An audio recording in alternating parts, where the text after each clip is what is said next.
Okay, so let's go ahead and get started. This is actually my third webinar this morning, so bear with me if my voice starts to sound a little hoarse. But nonetheless, I am delighted to be here because we are talking about one of the topics that I really love the most, which is trading news. So with that, I think we're good to go to begin. I know that you guys, for those of you that sat through all of the wonderful sessions that FX Street held this morning, I'm sure that you learned a lot, and I'm sure that you had a good sense of how different people approach economic data.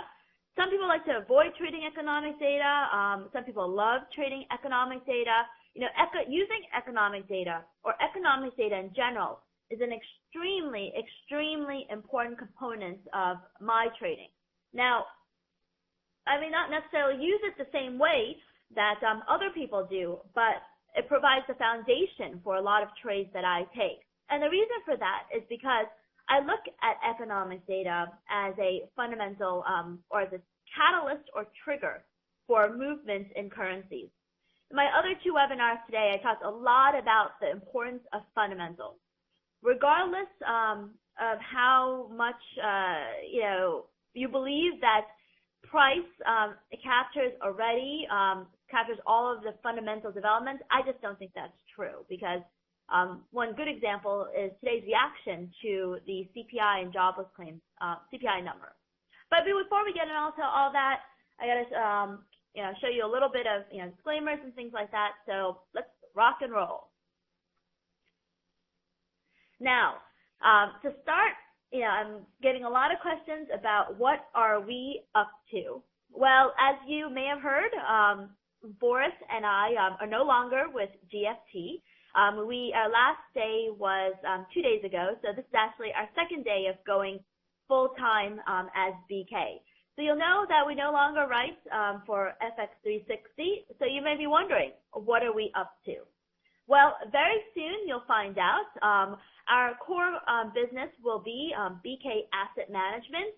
We're moving into the asset management realm. We sincerely believe that this is the next level in our career, and we believe that we are able to add value and diversification on this front. So very soon, we're hoping sometime next week we'll be launching a brand new website that's going to be called bkassetmanagement.com. So as long as you know our initials, you probably won't have a too hard of time reaching our website. We will continue to write. I've already gotten so many emails from many of you saying that you miss our writing, but fret not, just pretend we're on vacation this week, which unfortunately we're not because we're working very hard in gearing up content for this website. And what I really love about this website is we'll be writing our regular commentary, but we're going to focus more on thematic things, big stories. And so I think that you'll find that interesting as well. So keep your eyes peeled next week. You can also follow me on Twitter. I will certainly be announcing a number of times when our new website is actually launched and sending you links and all that information. So just kind of pay attention to that because details will be out pretty shortly when we launch next week. And then we'll continue to focus heavily and actually improve our service at BK Forex Advisors. We're going to be rolling out a couple of enhancements for our Signal subscribers, and this is just a taste of what we will be doing. There's a lot more that we're going to be doing over the next couple of months, and we're going to be pretty excited and quite keen on getting everything up and running. So you'll hear a lot more from us. So if you were wondering what we are up to, this is what we're up to.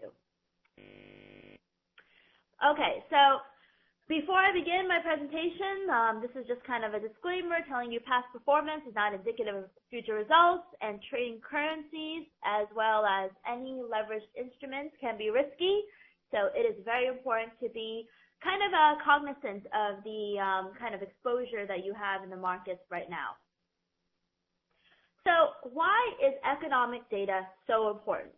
Well, I kind of started my presentation talking a little bit about how there's a misconception, I believe, that everything is captured in price.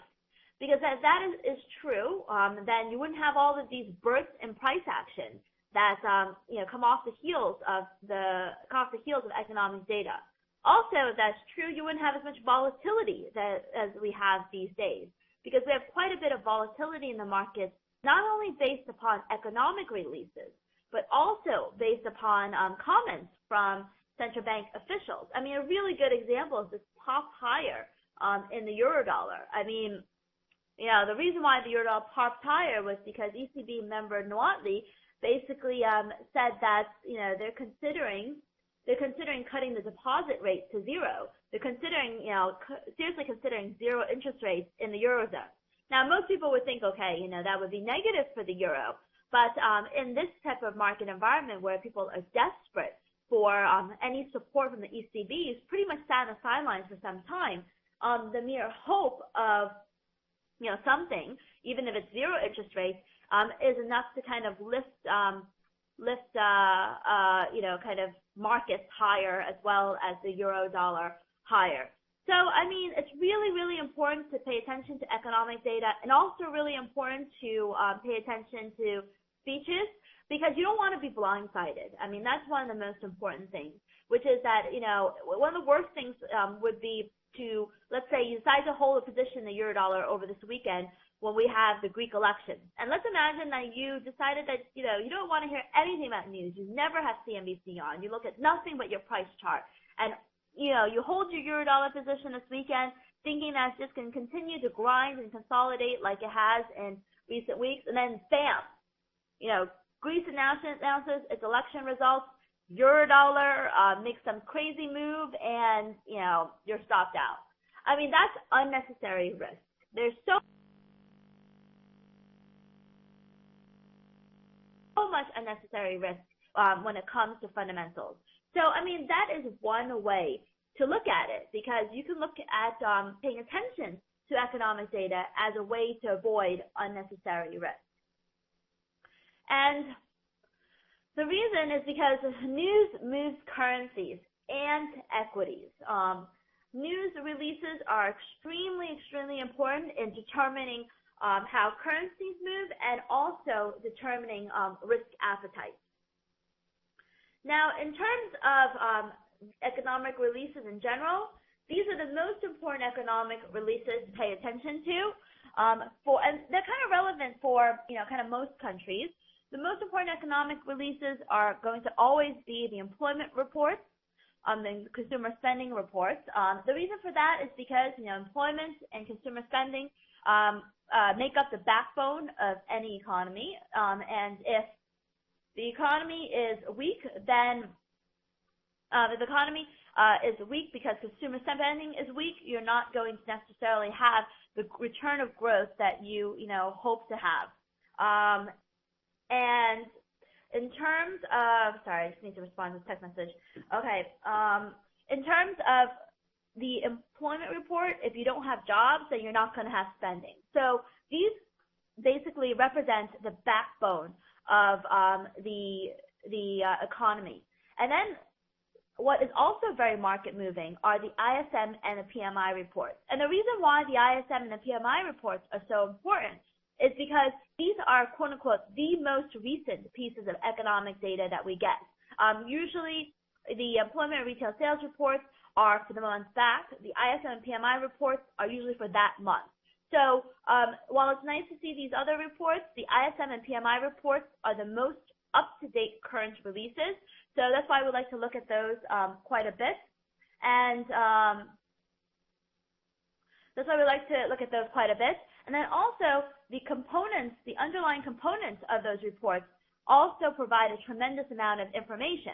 I always love to look at the details of the ISM and PMI reports, which are actually readily available to give me clues on how certain things may fare, like how industrial production may do, or how employment may do, or how inflation may do. So it's a very, very important report for the markets. It's an extremely important report for the central banks. So, it should be an extremely important report for us as well. Inflation is also, key, because a lot of central banks have inflation targets, especially that in Europe. So, they pay attention to inflation quite closely. And so if they do so, we should do so as well. And then there's GDP, trade numbers, and then confidence. Confidence is also one of those more up-to-date, more recent pieces of data that provides us with a taste of how the other reports may fare. And then finally, central bank meetings and minutes are also extremely market moving. So that's something that we pay very much close attention to as well. So, these things are called something different for every country. And I believe that, if you're a member of FX Street, you should know a lot of these already. So this is just kind of a little bit of a snapshot. And I'll just leave this on for just a minute. So it's recorded, and then you can always go back and you can look at it. So we have a question coming in right now asking, you don't think housing market numbers are important? I actually don't think that they're important because they're not extremely market moving. The reaction that you get in currencies, particularly when it's a non-dollar housing market number, like it's a UK housing market number or it's an Australian housing market number, you tend to not really see too much reaction in the market. And Solomon says the problem is not the data itself, it's the interpretation of what it means. Well, yes and no. I want to say it's somewhat logical. I mean, if you just it may be a little confusing initially, but if you take a step back and you think, okay, we have a strong, like yesterday, we had a weak retail sales number from the U.S. So is that dollar negative or is it, dollar positive? Well, it's negative for the dollar against the Japanese yen for sure, because weak consumer spending, can only be bad for the U.S. dollar because it can only mean that the U.S. economy is in more trouble. So take a step back, think about what it means. I mean, for example, if we have a weak ISM manufacturing number, that means the manufacturing sector is doing poorly. So in no way, shape, or form can that be positive for the U.S. economy. It's probably more negative. So it probably ends up also being more negative for the U.S. dollar. So I'm going to go to a live chart right now, just showing you, the type of price action we can expect. So give me 1 second to flip over to my. Okay, so this is a chart of the euro dollar, and I'm just going to refresh my camera because sometimes it bugs out. Okay, so right now you should see a chart of the euro dollar. Let me move my hotcom screen. And where my mouse is hovering, where my mouse is hovering right now is where we had the U.S. consumer price report being released this morning. And if you saw the U.S. consumer price report, you will know that the number was pretty abysmal, and consumer prices declined. And so what that meant was that if CPI is lower, then there's a very good chance that the Federal Reserve will increase stimulus when they make announcements on June 20th. So the whole idea behind that is it was negative for the dollar because possibility more QE is dollar negative, and then so you get a nice little rally all the way up to you got a nice little rally in the euro dollar that basically extended until what is this, like 10 o'clock this morning, and could have continued ascent. Now we can't credit the entire move to the CPI number. The only move that we can credit to CPI number is the initial burst before the retracement. So I would say more along the lines of the 830 move all the way up until the 855 move, we can credit to CPI. So that's basically like a 40-pip rally in the euro dollar, which is a pretty significant move. And that is actually our tradable opportunity, which I'll talk a little bit more about later about how you could have handicapped that move. But before I do that, we'll go back to our slides, and then I'll do some questions in just a second. Okay. Just because I want to leave this up for you to look at so it can be recorded. So, these are kind of the numbers that are important for the Eurozone, and you can take a look at that and, read through it and what the names of these are. So I got two questions here. What about the dollar being a safe haven currency? So yes, Solomon, I understand your challenge of sometimes you'll have a very weak U.S. economic data, for example, and yet the dollar will rise because of nervousness and, kind of the implications it means for the U.S. economy and the global economy. So that is a challenge, but it's really a matter of staying on top of the fundamentals. Because, for example, if we have a very weak U.S. data and the rest of the world is doing worse, there's a possibility that the weak U.S. data could be dollar positive, because it's still going to be more worse for everyone else than it is for the Americans. But that does not necessarily happen when we had the soft non-farm payrolls report. And the reason for that is because there was a pretty dramatic shift in expectations as a result of that. When we, and I'm just going to flip this over to UK so you can see that. When we had, going into the non-farm payrolls number early this month, no one thought that QE3 was possible.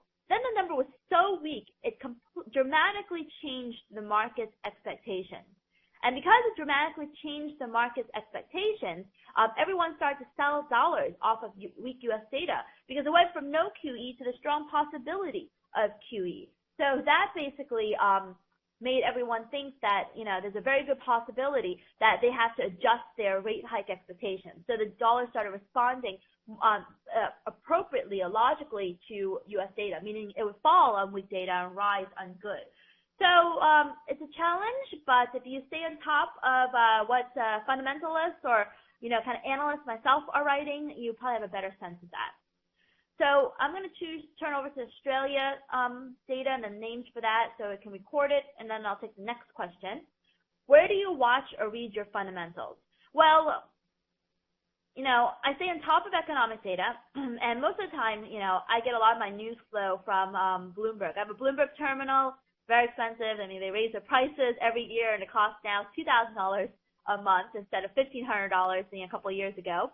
But nonetheless, I get my real-time news flow from there. But if you don't care so much about timeliness, they actually publish a lot of the articles that I get on their website not too long after. So you can pay attention to that. And then also, I'm a huge user of Twitter. I think Twitter is really the place to be these days for real-time news. There's a really nice article in the the New York Times, talking about these financial bloggers who really, kind of compete against each other to get you the fastest release of economic data. So what that means is that, pretty much within the second that these data is released, it's on Twitter. So, I'm on Twitter. My handle is @KathyLienFX. And then you can follow the people I follow, because, that's where I'm getting some of my real-time news flow, and I think, maybe you'll find it useful to get it from them as well. So here's just the data from New Zealand, showing you the most important data for New Zealand as well. And then finally, the last one I show you before we get into the tricks of the trade is Canada.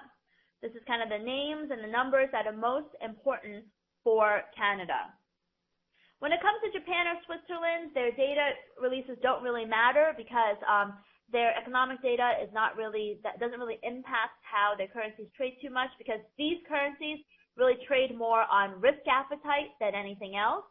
But if there were to be any pieces of data that would be important, it would be the ones that are listed here. So let's get into the tricks of the trade. How do we predict economic data better than Wall Street? Well, let me give you a very current example. This morning, we had U.S. CPI numbers, and I'll just bring up a calendar. I'll use give me 1 second to show you.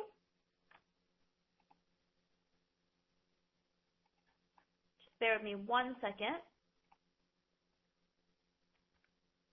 I'm going to load up the FX Street calendar. I apologize, just bear with me 1 second while I just load everything up. Calendar.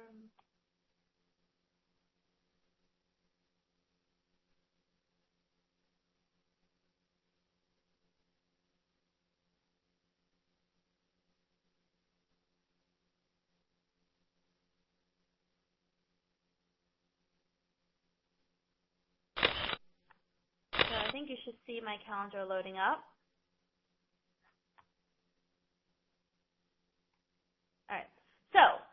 what I want to call your attention to are these U.S. CPI numbers that we had this morning.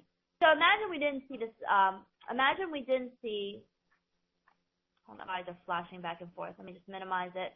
Okay, so imagine that we did not see the release come out yet. And so we see that, okay, the market's looking for US CPI to fall by 0.2%. And for the previous, compared to previous and flat. And actually, these are kind of updated because Bloomberg actually had them at 0.1%. So when I was looking at these yesterday. But nonetheless, the market's looking for a weak number, and we agree this number is going to be weak, but we actually thought it was going to be extremely, extremely weak, and much weaker than forecast.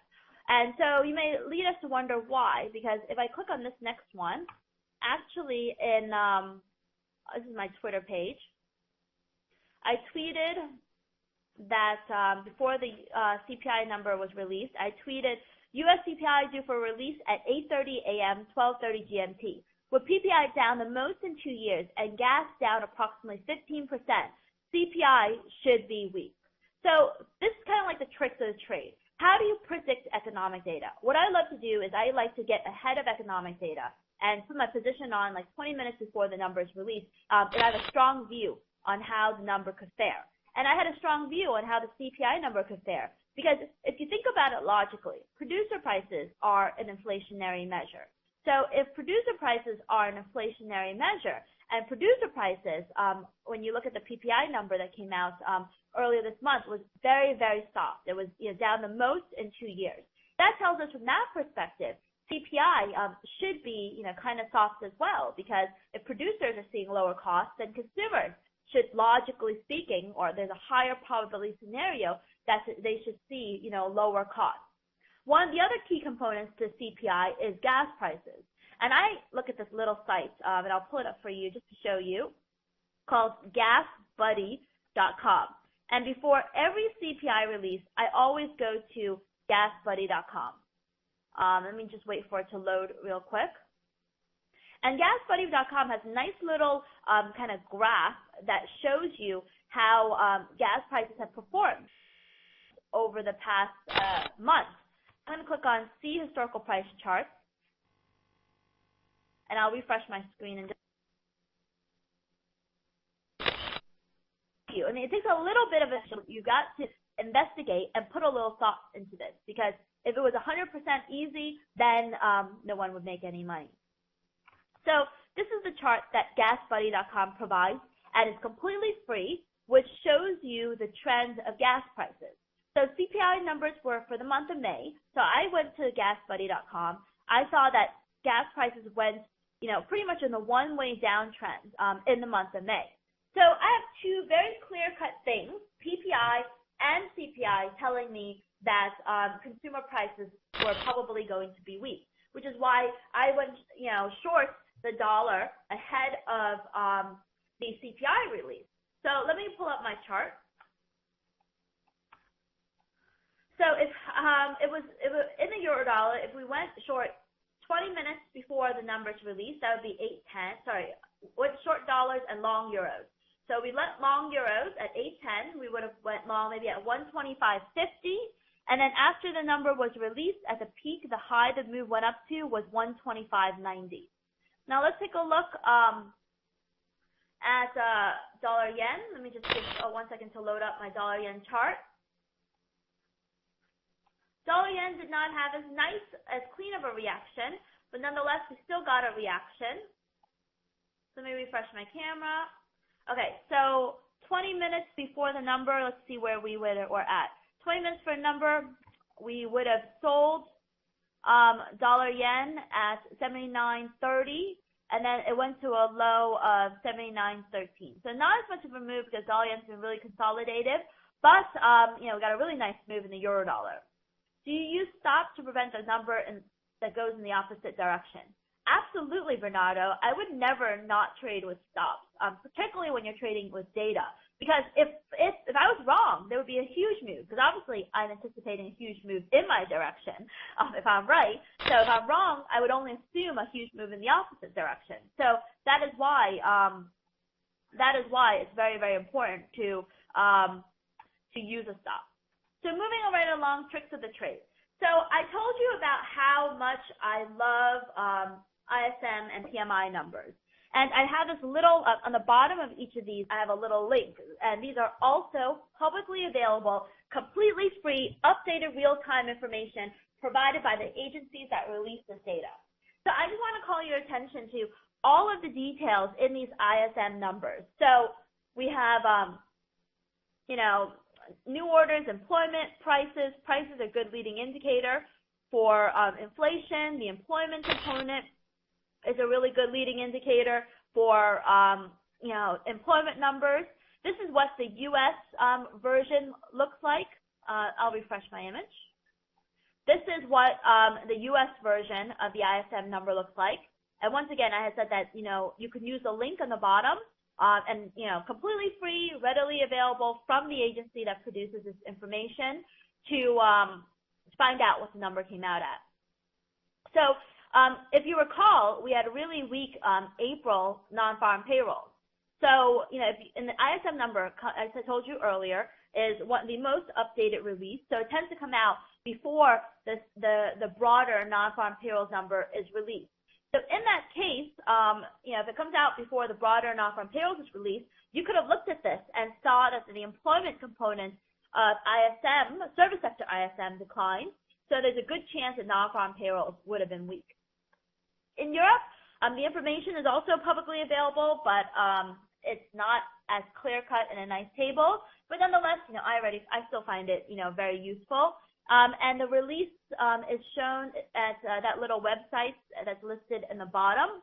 And, if you read the report, they cover everything. What I've circled there shows you that it's just kind of their sentences talking about employment. And it says here that service providers in Germany reported a drop in employment levels at their units for the first time since January 2010. So I would say it's a pretty big deal. If I'm trying to figure out how German employment could fare, I would pull up this report, and I would look at it, and I would read that, and then that would tell me that, okay, the odds favor a weaker German unemployment report, because according to the PMI survey, which is a pretty reliable release, that employment fell for the first time since January 2010. Considering that this report was for May 2012, is the first decline in more than 2 years. So that is a pretty significant development. Canada also produces a PMI number called the Ivy PMI, and they do it pretty clean and pretty nicely, kind of like the U.S. Pretty useful. They tell you exactly what the index is, also what previous was, and then they produce charts, as you see in this image below there, that you can click through and see visually where all the information is. And once again, free, readily available, instantly released from the agency that publishes it. So you don't need to pay $2,000 to access this information. It's just in that link below. So with that in mind, how do we turn these into trades?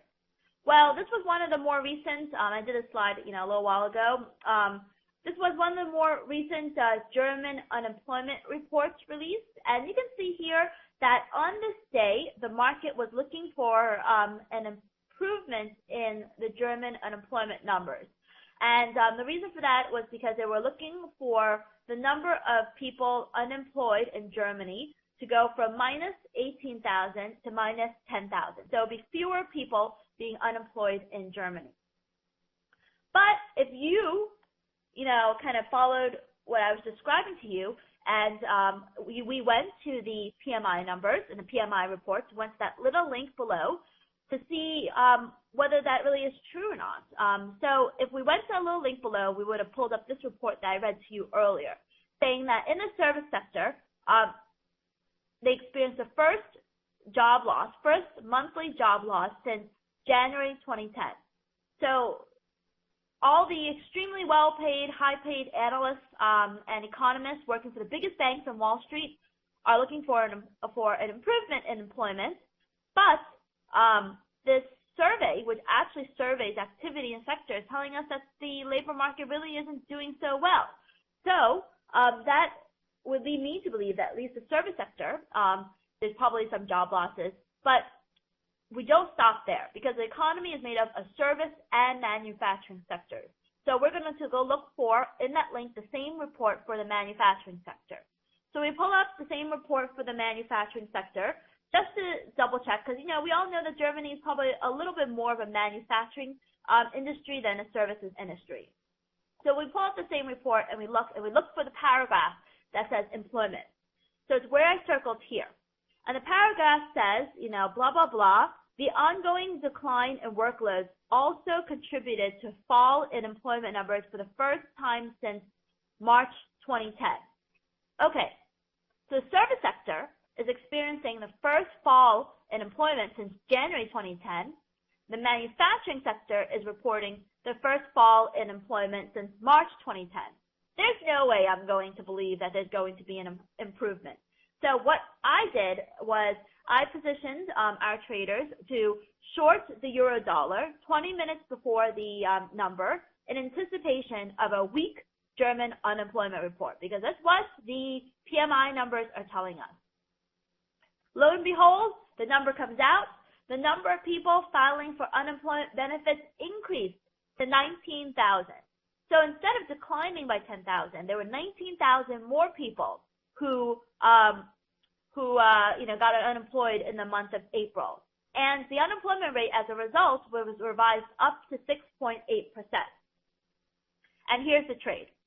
So if we went into the euro dollar 20 minutes before the release, it would be where the blue line is. So we would have entered at around 130, 180. And you can see that the currency pair basically fell to a low of about 131.25. So, pretty nice move post data. So we may not have captured the entire move, but, you can trail your stops, use your risk of reward, all that fun stuff to try to capture more pippage. But, it is quite clear to you that, we did have a nice low movement. Even if you traded this news release reactively, you may have probably gotten a little bit of a movement because if you came out into the data 5 minutes afterwards, there was a bit of continuation because the surprise was large enough. U.S. non-farm payrolls, we talked about that already. I talked about how the market was looking for a stronger non-farm payrolls report, but our ISM number, service sector ISM, because the U.S. economy is made up of predominantly the service sector. If you look here, it says the employment, the labor market grew at a slower pace. So the employment index went from 56.7 to 54.2, so it's a slower pace of growth. So that tells us that most likely the non-farm payrolls report will probably be softer.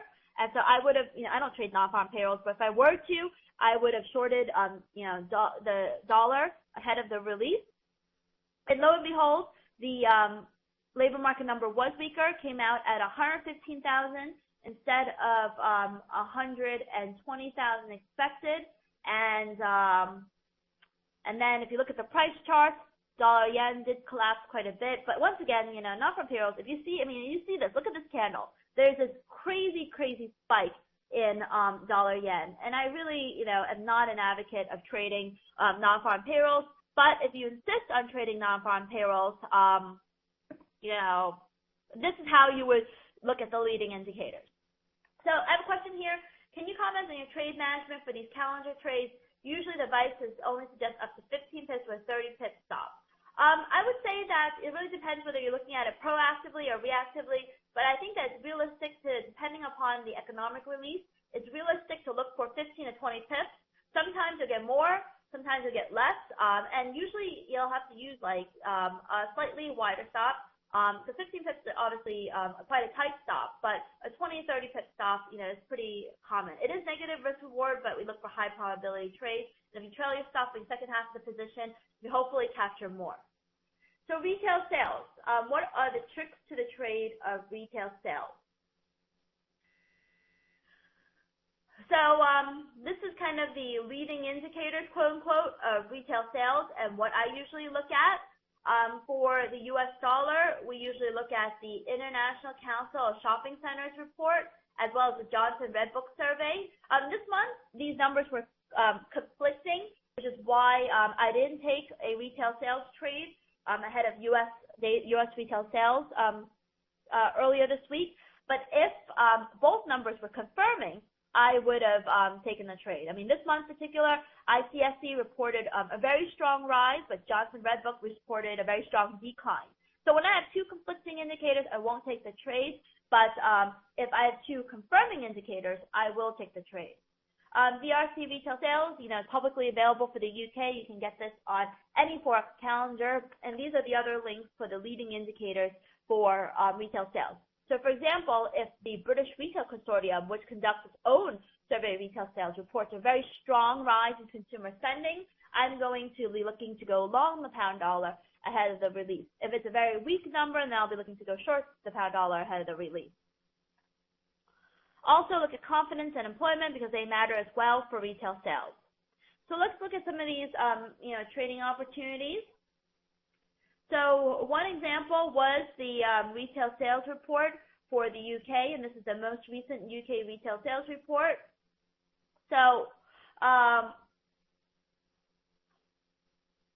you can see here, let me see. So you can see here we have the UK retail sales report. The market was looking for retail sales to decline by 0.7%. For retail sales with fuel to decline by 0.8%. So if you follow what I just told you and you go look for the BRC retail sales report, which is right over here, you can see that the BRC retail sales report, ignore the arrows, I edited my chart and I'm pointing the wrong thing. But the BRC retail sales report, which is right around where my mouse is hovering, showed consumer spending falling 3.3%, very, very weak increase. And then also towards the bottom here, national consumer confidence declined from 53 to 44. This tells us, okay, the British Retail Consortium, these numbers are released on the 8th and the 10th, and the retail sales numbers released on the 20-something. So, you can look on any publicly available calendar. You'll see that retail sales fell, more than 3%. So obviously, that's not good news for retail sales. Consumers were also more pessimistic. So if they're more pessimistic and they're spending less, then there's a very good chance that the UK retail sales number would show a deterioration. So there you go.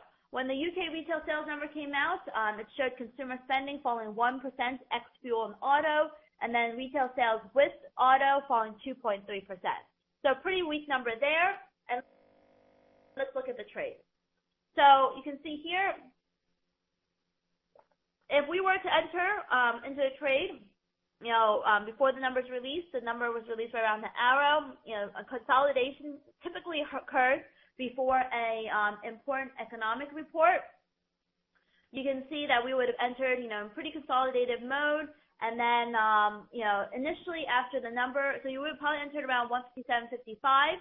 Initially, after the number was released, the pound dollar fell about 20 pips to about 157.40.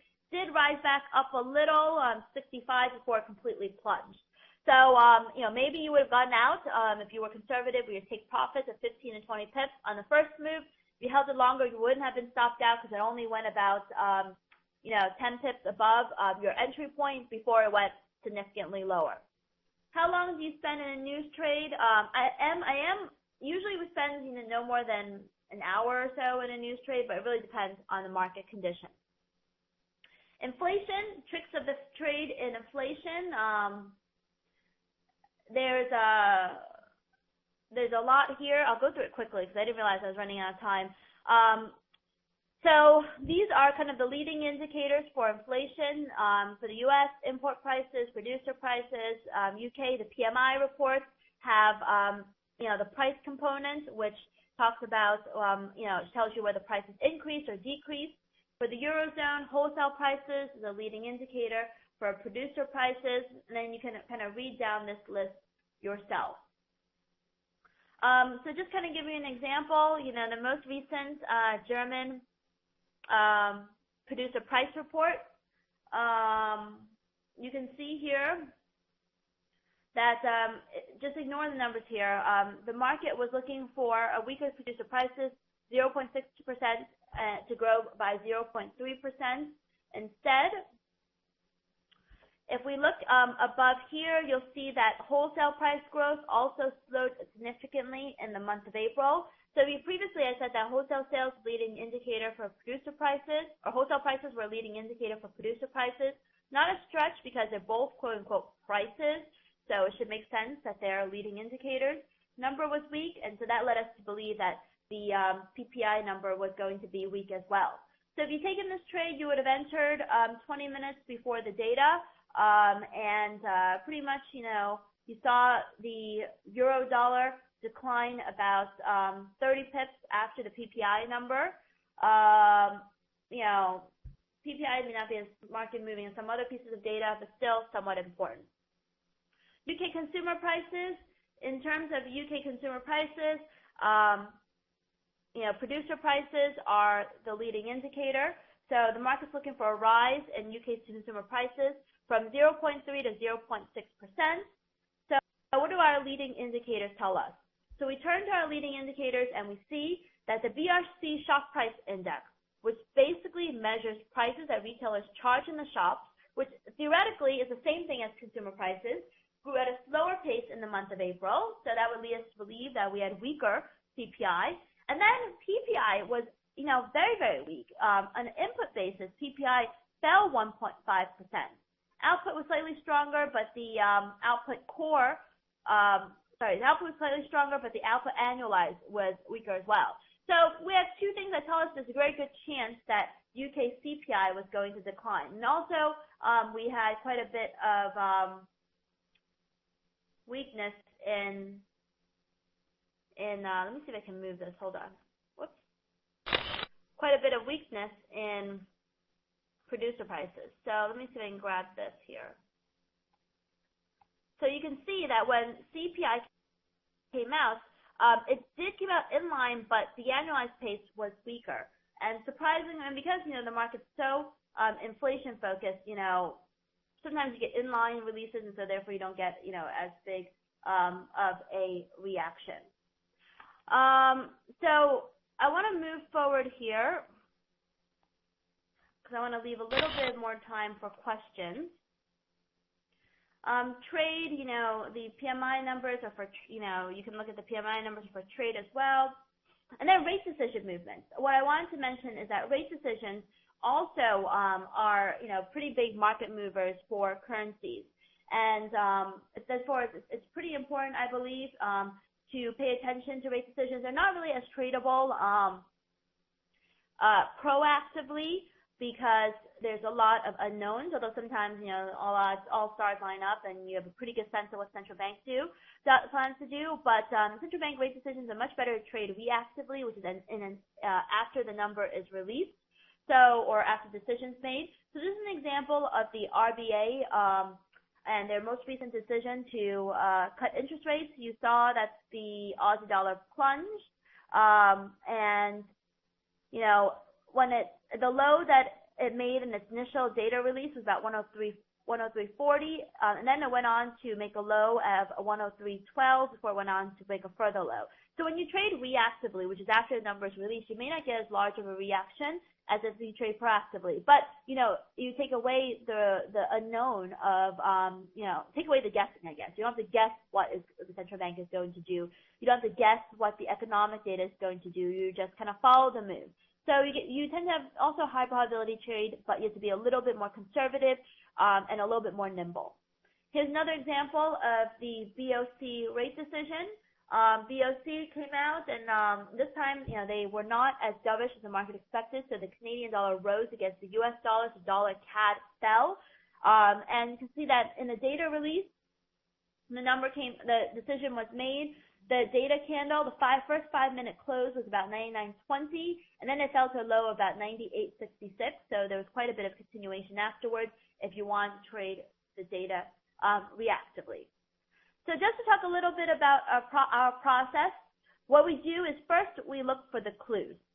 We look for the clues, the leading indicators, to give us a sense of how the data could fare, and we look at what's expected. Then we establish our view about whether or not there's enough of a surprise element there or there's enough of a deviation from the previous month for us to consider taking the trade. And then we look at our technicals to see whether, there's an opportunity. And we do this for our, swing trades. We look for economic data, potential economic catalyst. We also, try to establish our view based upon prevailing market sentiment. And we look at our technicals to see how the currency is performing and whether it provides us with a good entry and exit. And that's what our bread and butter at BK is, which is that we trade event risk. And we always try to look for fundamentals, technicals, and sentiments to be on our side, to be on our backs, helping to push the trade in our direction. May not always work out, and we may not always have the stars completely aligned in our favor, but we try to achieve this as much as possible. And that's why, for our subscribers and for ourselves, we regularly create a trading plan that just kind of gives everyone, a sense of how these data could be released. And in terms of, different trading opportunities, we also use risk management, and we always encourage people to trade, T1, T2, because sometimes you'll, you put your trade on, you have your stops in, but it can be a really nice move or it can stop you out. So it's important to, if you want to trail your stop in an example such as this, you got to be pretty nimble because oftentimes it can reverse and stop you out quite violently as well. So that's how we tie economic data, which actually affects not only currencies but equities as well, into currency trading. And that's what we do, every single day at BK. So with that, I want to open the floor up to questions.